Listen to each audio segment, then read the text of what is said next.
जितिया व्रत कथा। दो बहनें थीं, एक का नाम था सुखिया और दूसरी का नाम था दुखिया। दोनों का भाग्य उनके नाम जैसा ही था। दुखिया गरीब थी और बहुत दुखी रहती थी। सुखिया अमीर थी और हमेशा सुखी रहती थी। दोनों एक ही गांव में रहती थी। दुखिया सुखिया के घर में काम करती थी, साफ सफाई करती थी, खाना बनाती थी और जो खाना बच जाता था वो खाना सुखिया दुखिया को दे देती थी। इसी तरह दुखिया का घर चलता था।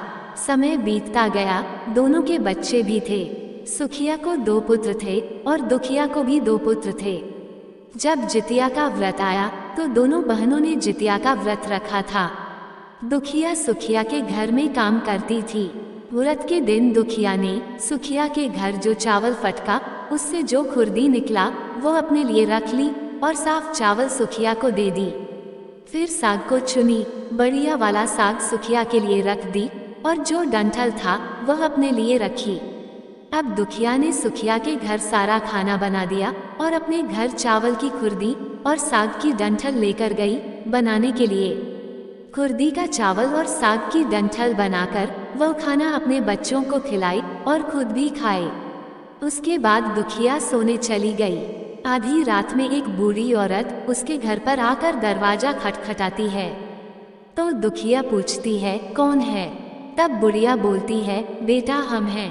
दुखिया ने उठकर फाटक खोला और पूछती है, अम्मा आपको क्या चाहिए? इतनी रात में आप यहाँ किस लिए आई हो? बुढ़िया बोलती है, बेटा मुझे बहुत भूख लगी है, कुछ खाने को दे दो। दुखिया उसे घर के अंदर ले आती है और कहती है, हम लोग बहुत गरीब हैं, आज मैंने खुर्दी का चावल और साग की डंठल बनाया है, क्या आप खाएंगी? तो बुढ़िया कहती है, हाँ क्यों नहीं खाएंगे, हमें बहुत भूख लगी है, हम वहीं खाएंगे।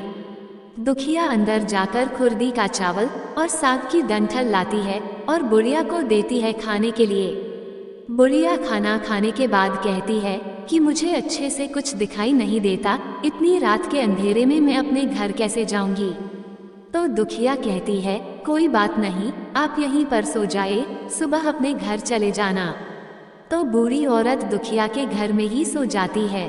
फिर थोड़ी देर बाद उठकर बुढ़िया बोलती है, बेटा मुझे दीर्घ शंका लगी है, कहाँ करूं? तो दुखिया कहती है, मेरे घर में बाथरूम नहीं है, इसलिए आप उधर कोने में कर लीजिए।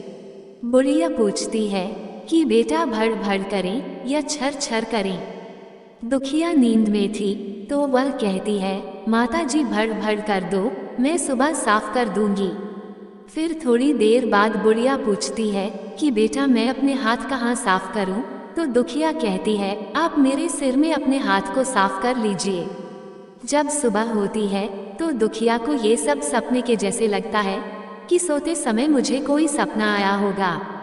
वह ज्यादा कुछ नहीं सोचती और नदी में नहाने के लिए चली जाती है। जब वह नदी में नहाती है और अपने बाल धोती है तो उसके बालों से होते हुए जो पानी बहता है वो सोने का पानी होता है। आसपास की सभी महिलाएं ये देखकर चकित हो जाती है और कहती है कि तुम्हारे बालों से तो सोने का पानी गिर रहा है, क्या बात है? फिर उसे रात की सारी बात याद आती है। वह दौड़कर अपने घर की ओर भागती है, ये सोचकर कि उसका घर दीर्घशंका से गंदा हुआ होगा, पहले उसको साफ करना होगा। जब वह अपने घर में जाती है तो देखती है कि घर के हर कोने में ढेर सारा सोना बिखरा पड़ा होता है। ये सब देखकर दुखिया बहुत खुश हो जाती है और सोचती है कि जीतमान बाबा की कृपा है ये सब, जो माता का रूप धारण करके मेरे घर आए और मुझे इतना आशीर्वाद दिए। अब दुखिया अमीर हो जाती है और सुखिया के घर जाकर काम करना बंद कर देती है। दुखिया जब अपना व्रत पूरा करती है तो अपने पुत्र से कहती है कि जाओ मौसी के घर से तराजू लेकर आओ, ये नापने के लिए कि यह सोना कितना है। बच्चा बहुत खुशी से सुखिया मौसी के घर जाता है और तराजू मांगता है। तो सुखिया पूछती है कि तराजू पर क्या नापना है? तो बच्चा बोलता है, मेरे घर में बहुत ढेर सारा सोना है, उसी को मम्मी नापेगी। सुखिया कहती है, खाने के लिए तुम्हारे पास कुछ भी नहीं है और सोना नापोगे, मुझसे झूठ कहते हो? तो बच्चा कहता है, नहीं मैं झूठ नहीं बोल रहा हूँ।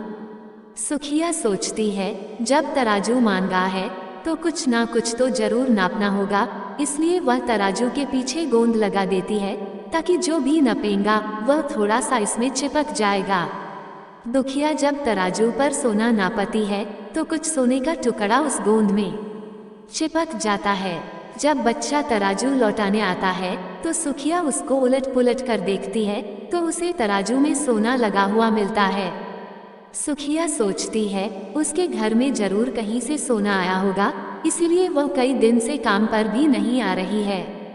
सुखिया उसके घर जाकर देखती है कि आखिर यह सोना कहाँ से आया। जब सुखिया दुखिया के पास जाकर पूछती है कि तुम्हारे पास इतना सोना कहाँ से आया कि तुम तराजू मंगाई नापने के लिए, तो दुखिया उस रात की सारी कहानी अपनी बहन सुखिया को बताती है। दुखिया का मन एकदम सच्चा था, इसलिए वह सब कुछ बता दी। लेकिन सुखिया के मन में लालच आने लगा कि दुखिया के पास हमसे भी ज्यादा धन आ गया।